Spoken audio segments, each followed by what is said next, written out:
জুলাই সনদ বাস্তবায়ন হচ্ছে না এমন বক্তব্য সম্পূর্ণ মিথ্যা বলে দাবি করেছে বিএনপির মহাসচিব স্থানীয় সরকার মন্ত্রী মির্জা ফখরুল ইসলাম আলমগীর। জুলাই গণঅভ্যুত্থানের 2 বছর পূর্তি উপলক্ষে জাতীয় প্রেস ক্লাবে আলোচনা সভায় এ মন্তব্য করেন তিনি। মির্জা ফখরুল বলেন, জুলাই সনদ বাস্তবায়ন, গণমাধ্যমের স্বাধীনতা এবং দেশের উন্নয়নে ঐক্যবদ্ধভাবে কাজ করতে হবে। একই সাথে বেকার সাংবাদিকদের কর্মসংস্থানের বিষয়ে সরকারের সঙ্গে আলোচনা করে উদ্যোগ নেওয়ার আশ্বাস দেন তিনি। শাহরুল ইসলাম রকির প্রতিবেদন।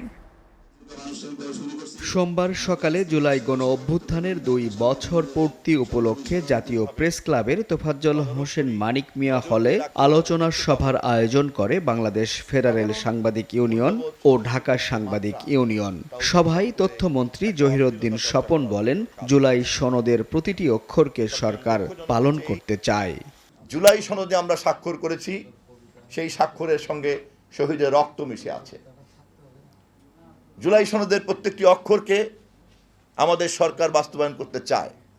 পার্লামেন্টে আমাদের সংসদ নেতা, আমাদের দলের মহাসচিব সহ সব নেতারা বারবার এই কথা আমরা বলেছি, এবং এই সকল কিছুই করতে হবে জনগণের নির্বাচিত পার্লামেন্টের মাধ্যমে। প্রধান অতিথির বক্তব্যে মির্জা ফখরুল ইসলাম আলমগীর জানান, জুলাই সনদ বাস্তবায়ন নিয়ে বিএনপির বিরুদ্ধে আনা অভিযোগ সম্পূর্ণ মিথ্যা।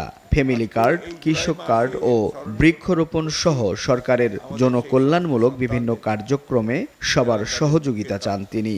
যে বিএনপি জুলাই সনদ পালন করছে না, এটাকে পুরোপুরিভাবে একটা ভ্রান্ত ধারণা দেওয়ার চেষ্টা হচ্ছে। এটা আমি তীব্র প্রতিবাদ জানাই। জুলাইয়ের ঘোষণার প্রতিটি অংশ, অক্ষর আমরা যেগুলো স্বাক্ষর করেছি, আমরা সেটা পালন করতে চাই।